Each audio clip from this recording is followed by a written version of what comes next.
Target acquired. So I got a mini bike. This is gonna be something fun and interesting. So currently it doesn't run. I'm gonna see, I've got a little bit of gas. We'll see if that can get this thing started. So the fuel line wasn't hooked up. I noticed that when I got here. And I gotta stop buying things with janky gas caps. Got some more go-go juice for the pit bike, so we'll see if it starts now. That's flooding immediately, so.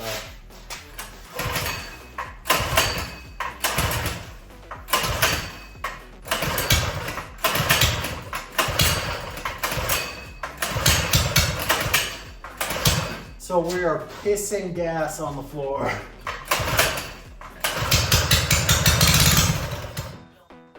Oh!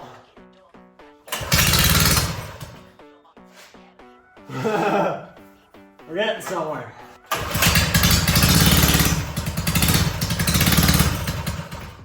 So I got the carb off, which was surprisingly easy. Alrighty, I'm guessing I pull this bolt. So it's completely flooding, which my guess, or what makes sense to me, is that is the floats. Stop pouring out of this, which means it was filling up the carb all the way. This thing is tiny. Holy shit, that thing's tiny. There's a tiny bit of varnish in there. Let's clean that. So here's the float. I'm sure that's working. Float seat looks good. I'm looking in here and in there. Let me see if I can get a light. It's hard to show you guys, but there's that little bit of gunk you can see there at the top of that seat. I'm gonna try cleaning that out because that might be why it's just flooding. That might have fixed it. I think that just needed to be cleaned and mainly that float needed to be adjusted. I don't know if they've ever messed with it. I just bought this, so I have no idea what I'm doing. That there do be a carb. So I'm just gonna hook this line back up and then make sure it's just not leaking right away again. In case it wants to take off. No way.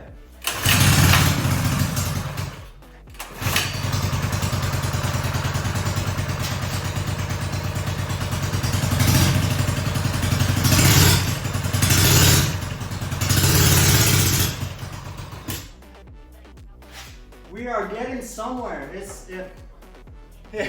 It don't got go, but it started.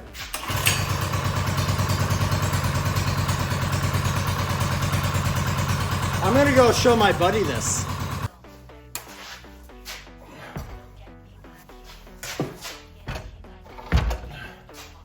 This is gonna need some work because whoever designed this had no idea what they were doing. So yeah, I'm gonna get the wheels off because supposedly the valve stems are leaking. It also, as you can see, if you lean, sits on the sprocket.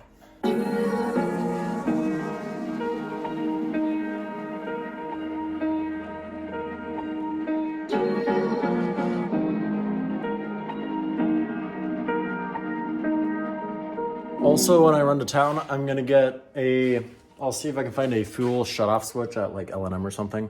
Cause yeah, if I leave it on, it currently floods the carb. I've tried cleaning the little, the needle and seat to try and fix that and adjusted the float and it's a lot better, but it does still flood. I made a huge spill in the garage and I didn't shut off the fuel line with vice grips and it emptied the entire tank on the floor. So I'm gonna get some work done on this to at least get it more rideable. And then I'll have to figure out something else as far as a sprocket because this one is the size of the wheel. Glad I had a pit bike jack stand laying around to lift this up by. I have made a new discovery. I got that bolt loose, but if I turn this, that spins, but even better if you watch that slowly.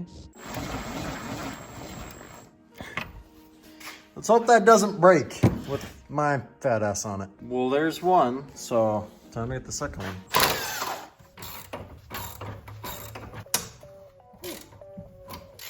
This looks like it is part of a Max speeding rod. As you can see, Max P, a coilover wrench.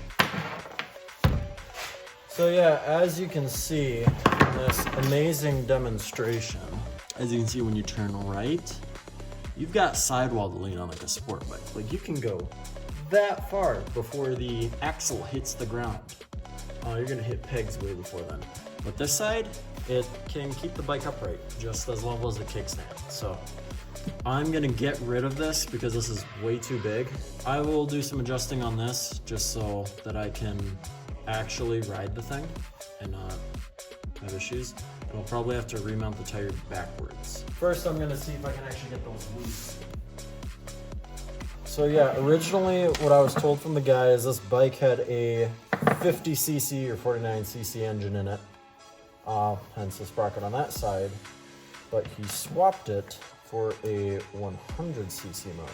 Either way, my plans for this, it's not gonna be how I bought it. All right, so I just got back from town and I got the wheels done. I ended up, this one, I just put some bead seal on one of the beads. This one I ended up doing a similar thing, but I also replaced the valve stem here.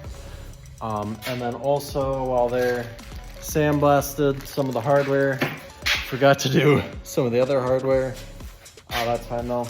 I did get a little fuel valve so I can put that on the carb and stop it from flooding from sitting. And then some just parts cleaners so I can clean the bike up some, and the carburetor. So got all that ready for a fun day of working on it. Just realized one slight issue.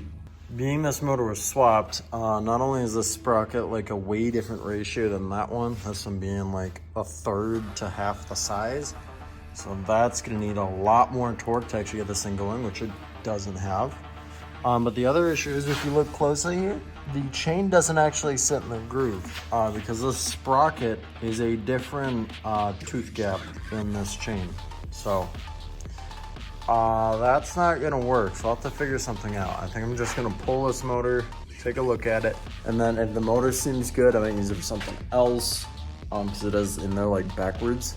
But my buddy's got an 8 horsepower snowblower motor.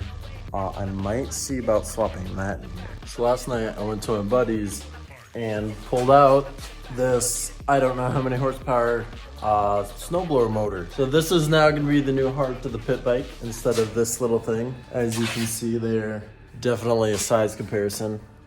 This should definitely get it going a lot quicker. I am gonna start just by pulling this carburetor off and cleaning it.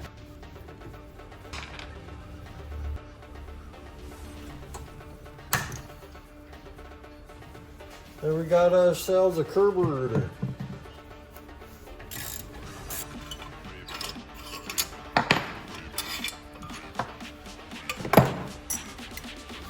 This thing is nasty.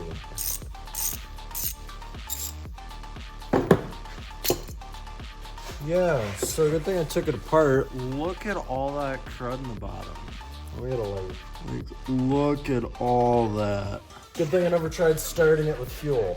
It's got this little plunger so you can drain the bowl easily. You just push on it.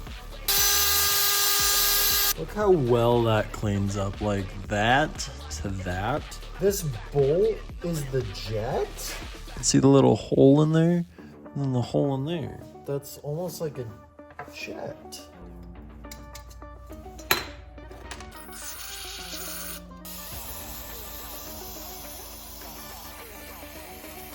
Yeah, that green part is actually the jet, since the jet is actually the bolt holding the bowl on the bottom. So I'm done with work now, and I did get some more stuff done. I ended up putting some RTV between these just to seal them. I don't have gasket makers, so that's just what I'm using. I did take the tank and the main plastic piece there off of the bike. That way I can actually mock up and fit the motor a lot easier without that being in the way. I have been working on it, put PD blaster on that so I can hopefully get it off. I did take this cover off, and I don't know everything I need for this, but there is this wire, which I'm guessing is the actual stator power. And then this other green wire here is actual your signal for the coil, which is right under in this flywheel here, and then runs up to the coil on top there. So that's all guesswork. Yeah, I've simplified this compared to what it was. It was a full-blown like snowblower motor with everything on it, and this is like half the motor it was before. But this is just what I need. This isn't all the extra stuff I don't actually need. So I did end up taking the fuel line out that ran from this side over to that side. because I do have the fuel tank here. Is going to be the fuel tank rather than originally this had the intake and exhaust on one side and then the fuel tank was on the other. That way it's just simpler, and being I don't need stuff, I can just take it off. So I've looked at the motor and fitting it in the chassis, and I've moved it to the ground now because I'm going to get busy with the grinder. There's a whole bunch of these tabs on here, like these are for the gas tank, this is also for the gas tank, this doesn't need to be here. That and that don't need to be there, but I'd like to remove as much of that as I can. What I'll need to do is here I'll actually run into the engine here, so I'm probably gonna cut the frame here and try to level that up more so it's like straight. That shouldn't interfere with the body at all, but I'll have to redo some of this bracing, so I might make it go straight across. Something I should do first though is make sure it runs, because I don't know if this runs. So I might hook up some gas, luckily the tank's off, to the carburetor, and then figure out these wires, make sure this motor runs, and go from there. We've got ourselves fuel.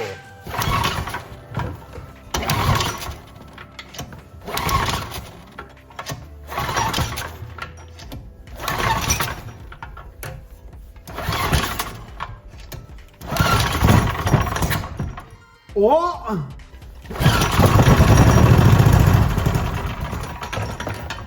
Okay, so I just put a clean rag over the carb, tried starting it again, and yeah, that just scared the shit out of me. It basically ran away. It started, but it wouldn't shut off.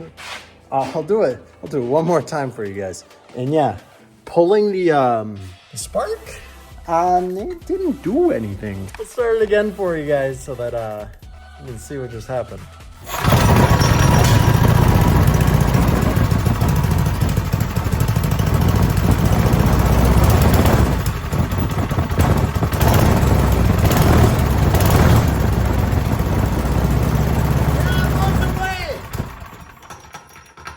It runs.